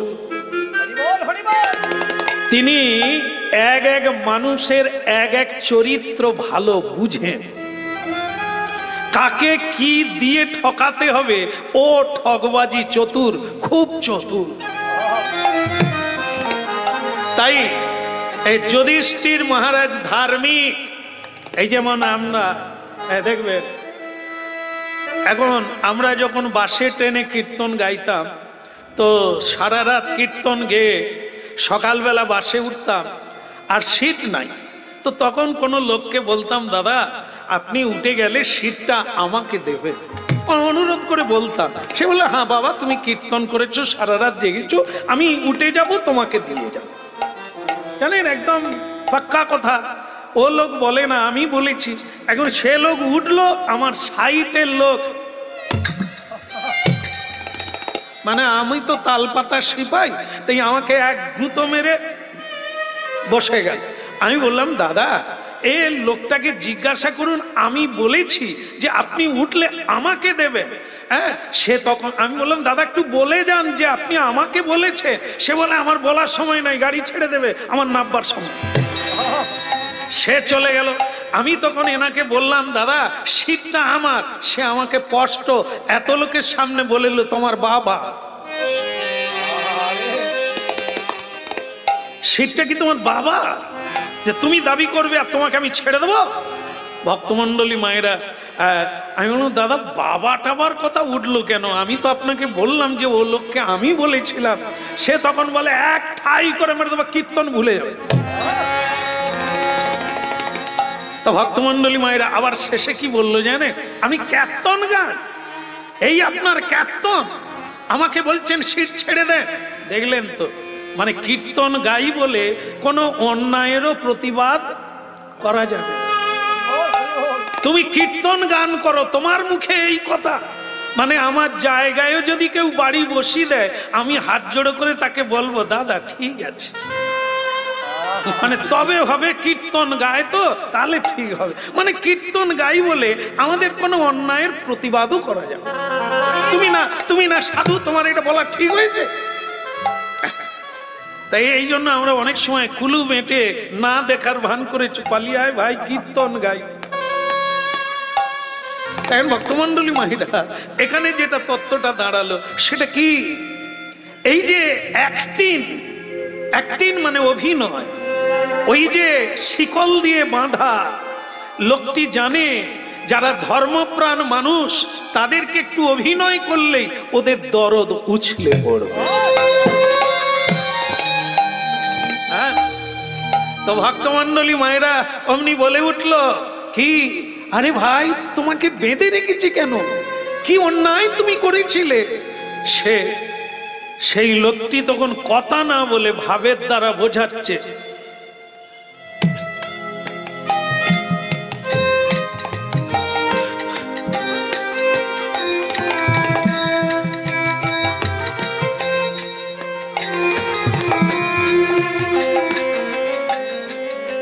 চোখে জল ছলছল করছে। যুধিষ্ঠির মহারাজ বললেন, আরে কাঁদিস না বাবা, কাঁদিস না, দাঁড়া, আমি যখন এসেছি তোর একটা ব্যবস্থা। আরে কি কষ্ট পাচ্ছিস তুই, কবে থেকে বাঁধা আছিস তার কোনো ঠিক নেই। আরে দাঁড়া দাঁড়া দাঁড়া, আমি দেখছি। ভক্তমন্ডলী মায়েরা, এই ধর্মের সুযোগ নিয়ে আর জগতে কি ছেলেমেলি চলছে ধর্মের নামে। চুরি করে ধর্মের আশ্রয় নিয়ে নেয়, ঠকাবে লোককে, ধর্মের আশ্রয় নিয়ে নেয়। একটা লাল গেরুয়া পরে নিলেই লোকে জানবে সাধু। আর এই সাধুর বেশ ধারণ করে মানুষের জটপট নাস্তি ক্ষতি করে। আর প্রকৃত সাধু যারা, তাদেরকেও লোকে আঙুল তুলে বলে ওই তো সাধুর দল। বলো রাধা দামোদর কি, বলিয়ে কৃষ্ণ কন্হैया কি। ওদিকের হলো কি না, না ওই মানে সেই শিকল বাঁধা লোকটার হলো কি। যুধিষ্ঠির মহারাজ ওখানে কি করছেন? কিন্তু আশ্চর্য, হ্যাঁ ওখানে কি করছেন আপনি? বলে, কৃষ্ণ তোমার কথা মিথ্যা। আবার কি হলো? বলে, তুমি বললে যে লোকটি বৈষ্ণব সাধু মানুষ, তাই তুমি প্রতিদিন আসো। তো সাধু যদি হবে, তার বাড়িতে এরকম একজন লোক শিকল দিয়ে বাঁধা কেন? যেন জীবজন্তু বেঁধে রেখেছে। আরে বাবা, কত লোকের বাড়িতে কত রকম পশু জন্তু, কার বাড়িতে পাখি খাঁচায় থাকে, কার বাড়িতে ছাগল থাকে, হরিণ থাকে, তাতে তোমার কি?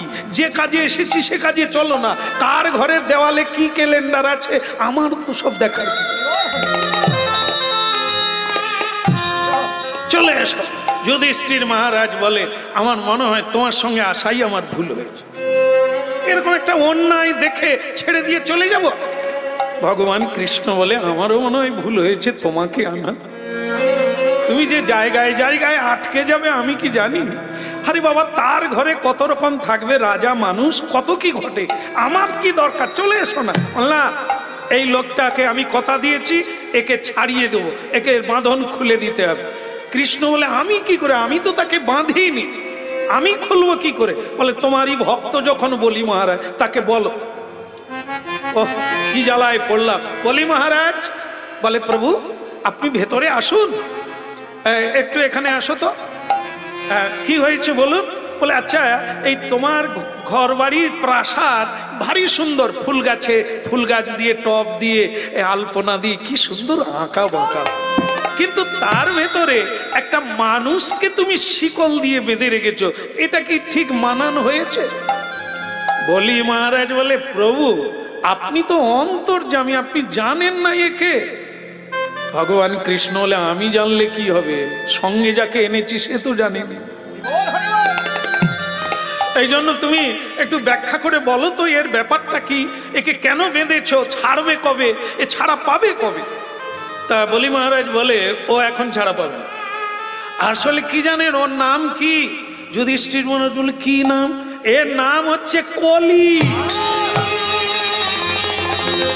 হ্যাঁ, হচ্ছে সেই দুর্দান্ত খল কলি, অধর্মের বেটা, অধর্মের বেটা, এ অধর্মে জন্ম নিয়েছে, তাই হচ্ছে কলি, কালো, কলমাস, কালিমা, কলঙ্ক। তাই একে আমি বেঁধে রেখেছি, এ কলিযুগের রাজা, কিন্তু এখনো কলিযুগ শেষ হতে বাকি আছে। এ এখনই চালু করে দিয়েছে,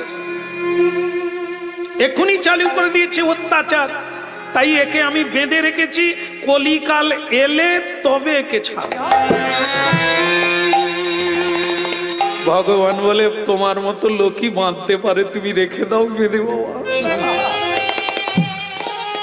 যেদিন আমি চলে যাব পৃথিবী থেকে, সেদিন থেকে কলিকাল শুরু হবে।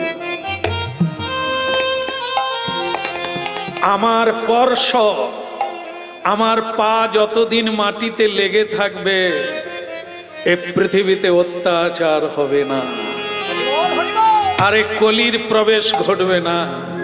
আমি যেদিন চরণ তুলে নেব, সেদিন এই ধুরার ধরণী কেঁপে উঠবে, পাপে লিপ্ত হয়ে যাবে, ভারাক্রান্ত হয়ে যাবে। এই কলি হবে ওই কালের রাজা। সকল মানুষকে কিরণক, লোভ দেখিয়ে, মোহ দেখিয়ে তাদেরকে ভুল পথে টেনে নিয়ে। কলিকাল হলো 3 ভাগ অধর্ম, 1 ভাগ ধর্ম। মানুষ সত্য পথে টিকে থাকতে পারবে না। কলি তাদেরকে লোভ দেখাবে, কলি তাদেরকে ঝঞ্ঝাভাত করে টেনে আনবে অধর্মের পথে। যুধিষ্ঠির মহারাজ বলে, সে তো তাহলে দুর্দান্ত সময়, কলিকাল হবে সেই সময়। মানুষ ঈশ্বর ভুলে যাবে, অর্থকেই পরমেশ্বর বলে জানবে, আর এই অর্থই মানুষের জীবনে অনর্থ টেনে আনবে। সুরাপায়ী হবে, লটারি খেলবে, স্ত্রী বিক্রি করবে, আর মিথ্যা কথা বলে উপার্জন করবে। আসছে সেই কলিকাল। কলিকালে যে হবে রক্ষক, সেই হবে ভক্ষক। কিন্তু আমার একটি কথা, আমি যেই হোক না কেন, আমি তাকে কথা দিয়েছি, তাকে ছেড়ে দিতে হবে। বলি মহারাজ, তোমার বাড়িতে আমি জল স্পর্শ করব না, যদি না একে ছেড়ে দাও। ভগবান কৃষ্ণ বলে, বলি মহারাজ আমারই ভুল হয়েছে, এনাকে আনা, ইনি খুব দয়ালু। হ্যাঁ, কেউ কাঁদলে ইনি থাকতে পারেন না, তাই ওর কষ্ট দেখে আর ও চালাকি করে অ্যাক্টিং করেছে, অভিনয় করেছে, তাই এখন এর যুধিষ্ঠির মহারাজ তোমার বাড়িতে এসেছে, জলস্পর্শ করবে না, তুমি বরং এক কাজ করো, একে ছেড়ে দাও।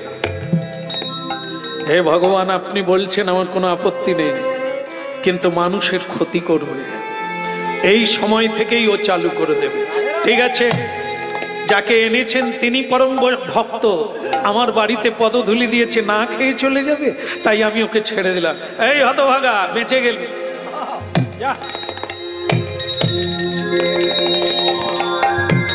হ্যাঁ, ভক্তমণ্ডলী মায়েরা, কলি অনেকদিন বাঁধা ছিল তো, এখন সে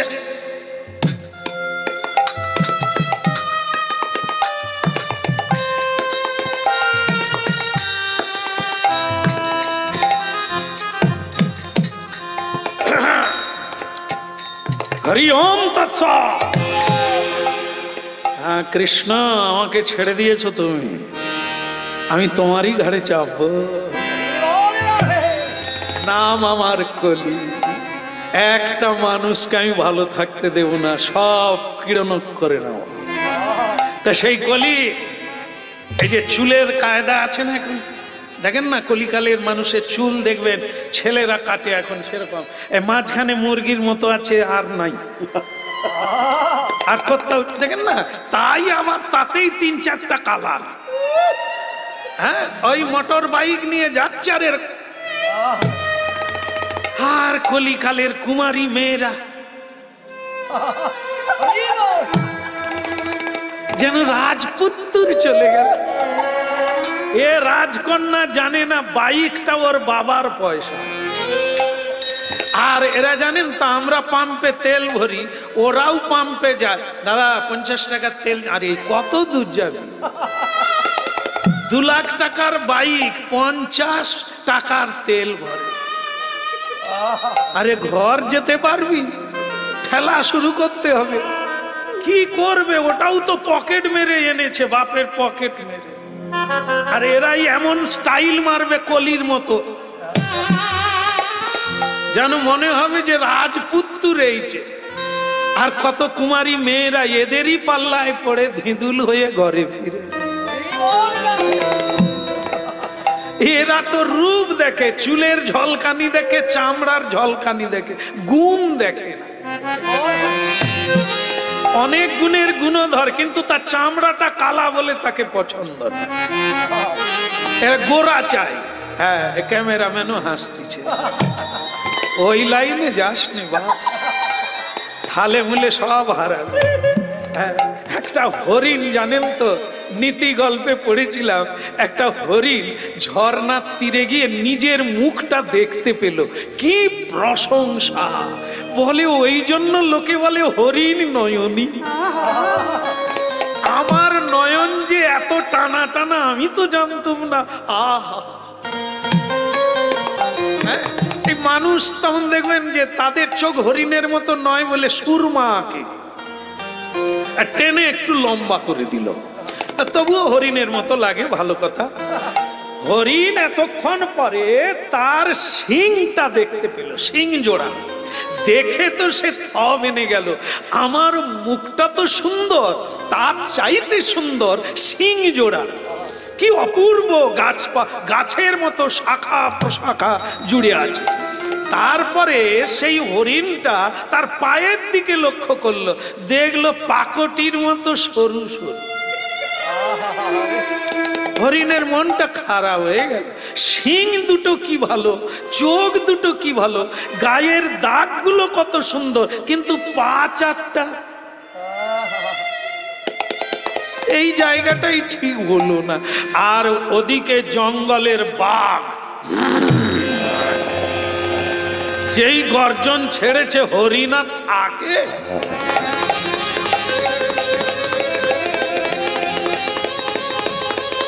দে ছুট, লেপালা গেল বটে, কিন্তু একটা জঙ্গলে লতা পাতা ঝুলেছিল, হরিণটার শিং দুটো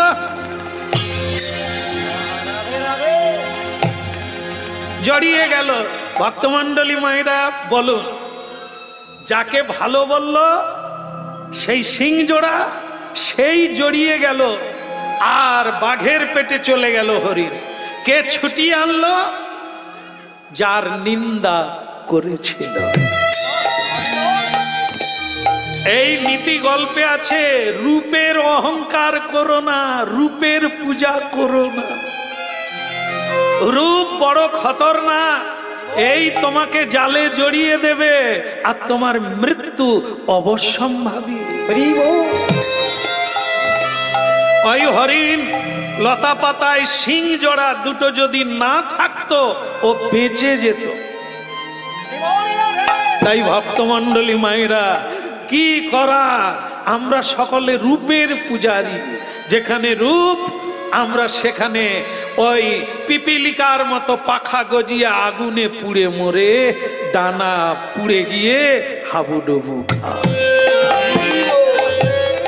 বলো না আমার ভুলিতে তাহারে সুধা মাখা ভুলি না।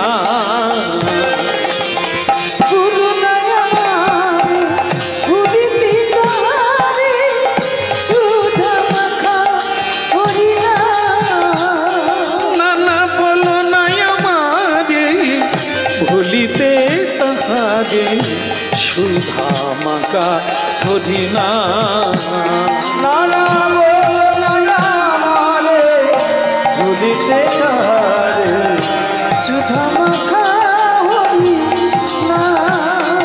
ওই বলো না আমারে ভুলিতে তাহারে সুধা মাকা ধরি না।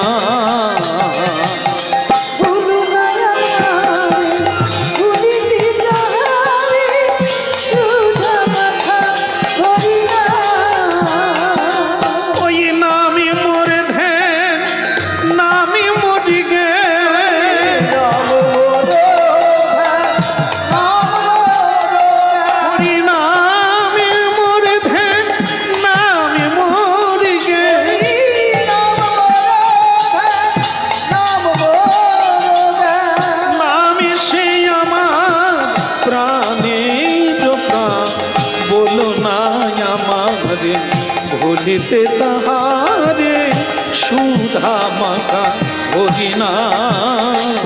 ওই বলো না আমারে ভুলিতে তাহারে সুধা মাখা হরি না। ওই বলো না আমারে ভুলিতে তাহারে সুধা মাখা হরি হরি। बोलिए कृष्ण कन्हैया की। যুধিষ্ঠির মহারাজ চলুন এবার আমরা চলে যাই। হ্যাঁ, তা যুধিষ্ঠির মহারাজ বলে ওই কলি ছাড়া পেয়ে কি যেন বলে গেল, বলে ও তুমি বুঝবে না, ভালোই ভালোই ঘরে চলো। এখন যুধিষ্ঠির মহারাজকে নিয়ে যাচ্ছে। রাস্তায় যেতে যেতে যুধিষ্ঠির মহারাজ বলে কৃষ্ণ বড্ড রৌদ্র লেগেছে, বড্ড তাপ লাগছে, একটা গাছের ছায়ায় দাঁড়ালে হতো না?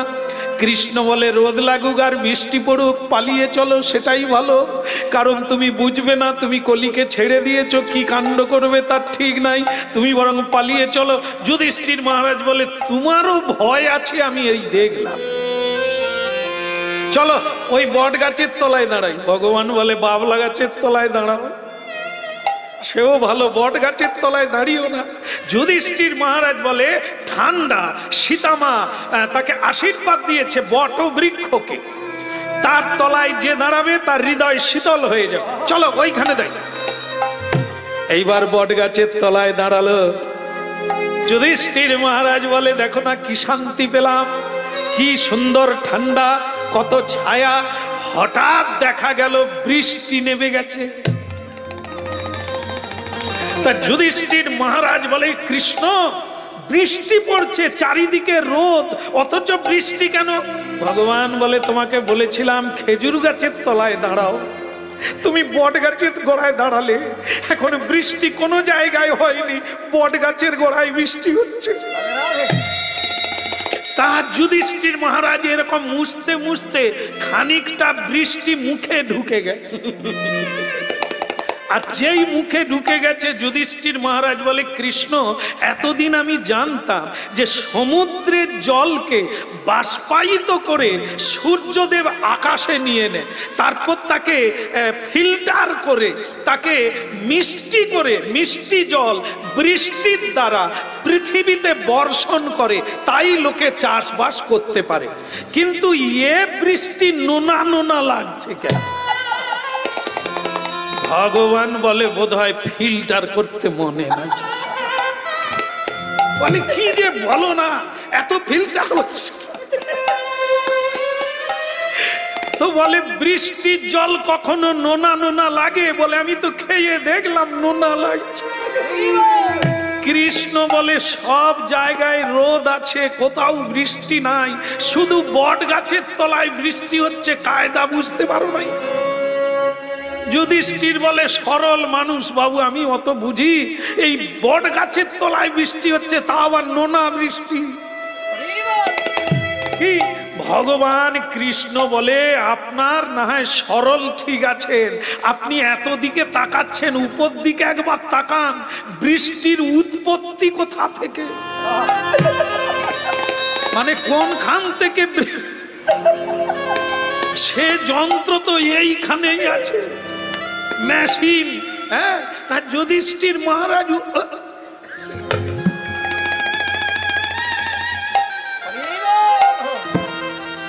রে, তুই কে রে?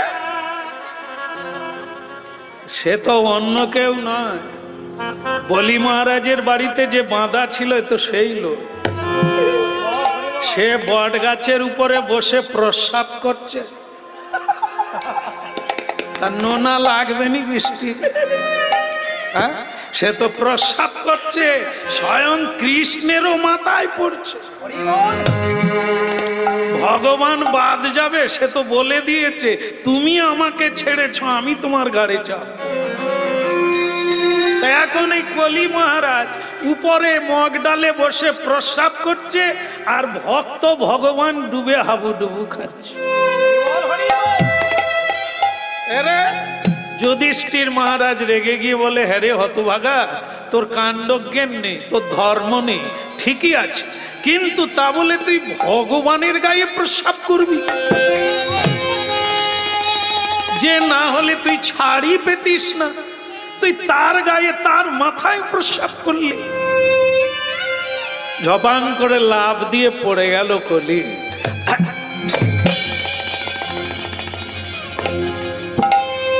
हाँ क्या बात, मेरे को पहचाना है क्या?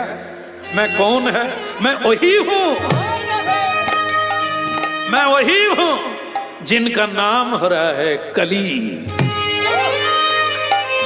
हाँ कन्हैया, আরে ধর্মরাজ যুধিষ্ঠির, আপনি কাকে কি বলছেন? আমার নাম কি ওনাকে জিজ্ঞাসা কর। আমি কার পুত্র ও কৃষ্ণ জানে। আপনি তো অনেক বললেন, উনি কিছু বলেন না কেন? ওনার মাথায় প্রস্রাব করলাম, কারণ উনি জানেন আমি কে। আপনি জানেন না, তাই এত ধর্মের কথা বলছেন। আপনি পালন করুন। আপনার নাম ধর্মরাজ যুধিষ্ঠির মহারাজ, ভগবান আপনাকে দিয়ে যুদ্ধ করালেন ধর্ম স্থাপনের জন্য। তাই স্কুলেও পড়ালে আপনার নাম শিক্ষকেরা নেয়।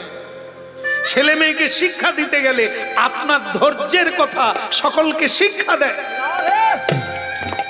সত্যমেব জয়তে, যথা ধর্ম তথা জয়, এই বাণীগুলো কার? আপনার।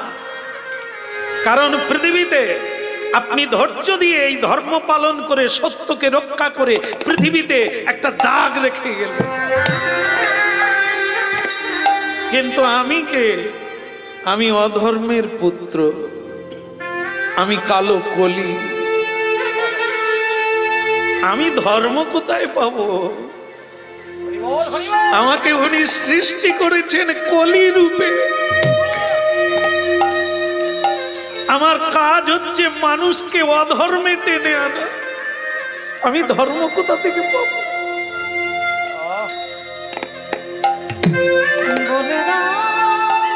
কাকও কালো, কোকিলও কালো, কিন্তু ভগবান কোকিলকে কণ্ঠ দিল, কাককে দিল না। তাই সবাইকে সৃষ্টি করেছে কত ভালো করে, আমাকে কলি রূপে জন্ম দিয়েছে। বলে দাও আমি কোথায় পাবো ধর্ম, কোথায় পাবো সত্য? যা আছে মানুষকে আমি তাই দেব। ভক্তমণ্ডলী মায়েরা, এই ঘটনার পরে কলিকাল শুরু হয়ে গেল। ভগবান শ্রীকৃষ্ণ চলে গেলেন 125 বৎসর লীলা করে। সেদিন থেকে কলিকাল শুরু হয়ে গেল। আর এই কলি আশ্রয় নিল কথা স্বর্ণকারের বাড়িতে।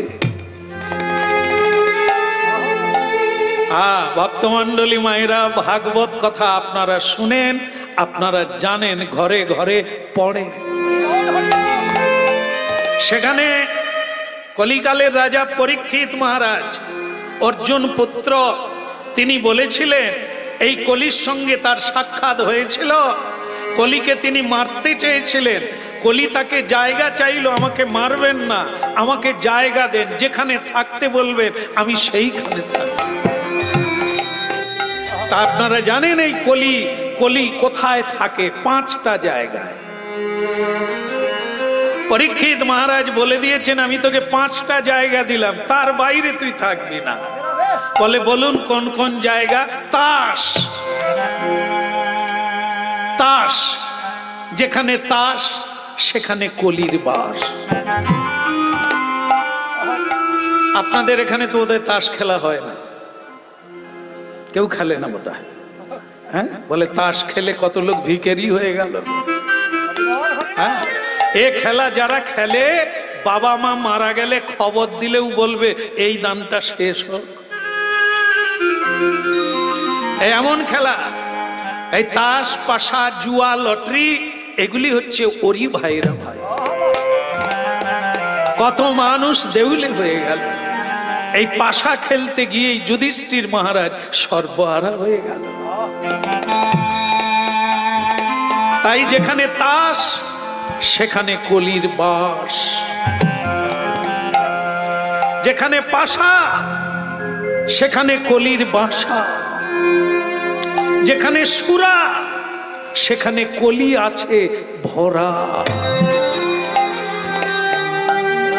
যেখানে নারী সেখানে তো কলির বাড়ি। নারী মানে আমার মায়েরা না, অবৈধ নারী। অবৈধ মানে বিধি সম্মত ভগবানকে সাক্ষী রেখে, অগ্নিকে সাক্ষী রেখে যারা বিবাহ করলো, একে বলা হয় বৈধ, বিধি মেনে। আর বিবাহ করা পত্নী থাকে, নরাধম পুরুষ অপরের কাছে যায়, সে তাকে বলা হয় অবৈধ নারী। এই নারীর কাছে যে পুরুষেরা যায়, কলি তার কাছে থাকে। ঠিক নারীর ক্ষেত্রেও তাই, পতি সেবা না করে উপপতির ভজন করে, কলি সেখানেই বাস করে। সদাচার ঈশ্বরের আচার, কৃষ্ণের সংসার। কদাচার, অনাচার, সেখানে অলক্ষীর বাস, কলির বাস। আরেকটা জায়গায় 4টা হয়ে গেল, তাস, পাশা, সুরা, নারী। আরেকটা, সেটা হলো হেম, ভারতীয় মুদ্রা, স্বর্ণ, সোনা, বৈভব, সম্পত্তি। এইটা যেখানে থাকবে, যার কাছে থাকবে, এই 4টা দোষ তার ভেতরে ঢুকবে। কলি তাদেরকে এই 4টা বস্তু দিয়ে একেবারে ভিখারি বানিয়ে ছাড়বে।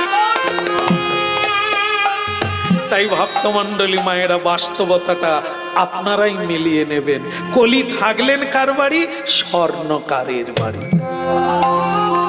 দেখবেন মায়েরাই বেশি সোনা ব্যবহার করে। এখন আর পুরুষের গলায় চেন দেখা যায়।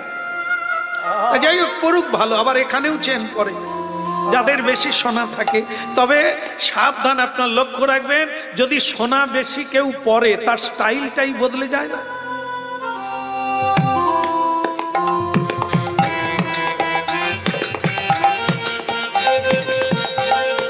দেখবেন মাথায় কাপড় থাকবে না, গায়ে কাপড় থাকবে না, খুলে দেবে। কেন? হাতটা লোকে দেখুক, নেকলেসটা।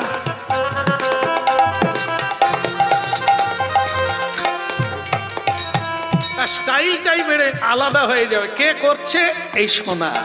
এই সোনাটাকে কলি। তাই গায়ে রাখতে হয়, একটা ধাতু রাখতে হয়, স্পর্শ রাখতে হয়, তা বলে স্টাইল জন্য নয়।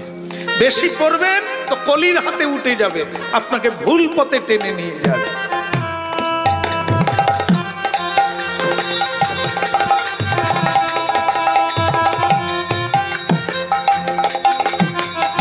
বলো রাধা দামোদর কি, কৃষ্ণ কন্হৈয়া কি হলো? ভজ দে আমার মন অতি মন্দ, ভজ দে আমার মন অতি মন্দ, ভজ দে আমার মন অতি মন্দ। ওই ব্রজবনে রাধা কৃষ্ণ চরণারবিন্দ, ব্রজবনে রাধা কৃষ্ণ চরণারবিন্দ, ভজ দে আমার মন অতি মন্দ, ভজরে ভজরে আমার মন অতি মন্দ।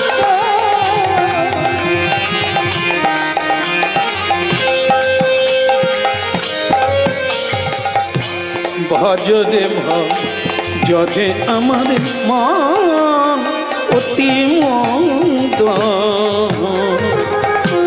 ভজ দে আমার মন অতি মন্দ।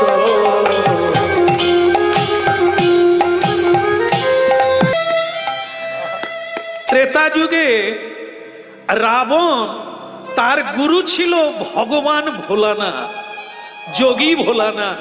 ভক্তমণ্ডলী মায়েরা, ভোলানাথ রাবণকে ত্যাগ করলো, শিষ্যত্ব ত্যাগ করলো। ও আমার শিষ্য নয়, ওকে আমি কোনোভাবে সাহায্য করব না। কেন? মা পার্বতী বললেন, সে তোমার পুজো করে, সে তোমার ভক্ত, সে তোমার শিষ্য, কেন তুমি তাকে সাহায্য করবে না? ভোলানাথ বললেন, নরাধম, যে শিষ্য গুরুকে ডুবিয়ে দেয় তলাতলে, নর্দমায় ফেলে দেয়, তাকে কোনোদিন শিষ্য বলা যায় না। বলে কিরকম? বলে বেটা, তোর লোভ জেগেছে, কামনা জেগেছে, মেয়ে চুরি করবি, নারী হরণ করবি, তা তুই রাজা, তোর পক্ষে সবই সম্ভব, তুই রাক্ষস রাজ, রাবণ লঙ্কাধিরাজ, তোর দ্বারা সবই সম্ভব। ও বেটা গেল সীতা চুরি করতে, কার রূপ ধরে? কার রূপ ধরে গেল? বেটা তুই রাবণ, তুই 10 হাত 10টা মাথা বের কর, যা তুই তোর লাম্পট্য কর, জোর দেখিয়ে। ও গেল যোগীর বেশ ধারণ করে। যোগীকে লোকে ভোলানাথকে যোগী বলে, ও আমার বেশ ধারণ করে সীতা হরণ করতে গেল। সেদিন থেকে কি হলো? সব মানুষ জেনে নিল, যে কোনো সাধুকে দেখলেই বলে, এ রাবণ নয় তো। দেখো আজকে সাধুরা, আমরা কীর্তন গাই, বিভিন্ন জায়গায় যাই, এক জায়গায় হরিনাম গিয়ে বললাম, বাবা একটা বাঁশাটা একটু ঠিক দিলে হতো না ঠান্ডার দিনে? বলে দেখেন, সত্যি কথা বলতে কি, কীর্তন চলছে বটে, কীর্তনিয়াদেরকে কেউ সাধুদের বিশ্বাস করে না, এই জন্য কারো বাড়িতে জায়গা দেয় না। এই আগের বছর আমাদের এক কীর্তনিয়া কি কাণ্ড করে গেল, এই জন্য কেউ বাড়িতে জায়গা দেয় না। ভক্তমণ্ডলী মায়েরা, যখন বলি এগুলো খাবো না, এগুলো আমরা প্রসাদ রূপে খাই, কিন্তু এগুলো তো হয় না। বলে কত বড় বড় কীর্তনিয়া খেয়ে গেল, হাঁসের ডিম, মুরগির ডিম খেয়ে গেল। আপনার চাইতে বড় বড় কীর্তনিয়া, তারা আবার বলল আজকের দিনটা থাকবো, কালকে পুকুরে জাল ফেলে খেয়ে যাব। আর আপনি তো সাধারণ একটা কীর্তনিয়া। আমি বললাম, বাপ ওই পর্যন্তই থাক। কোন রাবণ সীতা চুরি করলো, আজ সব বেটা তারি দলে পড়ল। এইগুলো ভাবতে হবে। তা বলে খাঁটি নাই, সত্য নাই, মিথ্যায় জগৎ ভরে গেছে, তাও বুঝবেন না। যারা সোনা কেনে, যারা সোনা পরে ব্যবহার করে, তারা সোনা চেনে না। সোনা জহুরিরা চেনে, অনেক লেখাপড়া করে, অনেক জেনে শিক্ষা লাভ করে তবে সোনা চিনতে শিখেছে। তাই হে মানব, আগুল তুলে কোনো সাধুর নিন্দা করো না। জন্ম জন্ম কুলোবে না তার ফল ভোগ করার জন্য। কারণ কি, তুমি জহরি নও, তুমি মানুষ নও। মানুষ চিনতে তোমার অনেক দেরি। তাই কে আসল আর কে নকল সাধু তুমি চিনতে গেলে তোমাকে সাধু হতে হবে। কৃষ্ণ মুরারি ও গো গিরিধারী, তোমারি চরণে সবই সপিলাম। কৃষ্ণ মুরারি ও গো গিরিধারী, তোমার চরণে আমি সব সপিলাম।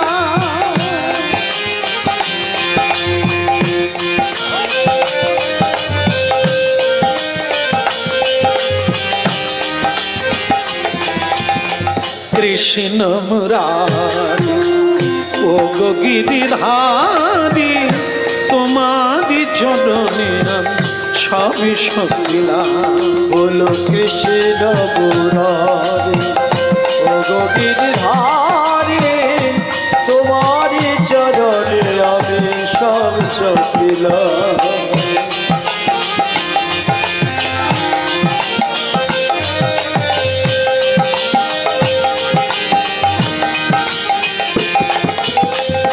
যা ছিল আমার সব তোমায় দিলাম, যা ছিল আমার সব তোমায় দিলাম। যা ছিল আমার সব তোমায় দিলাম।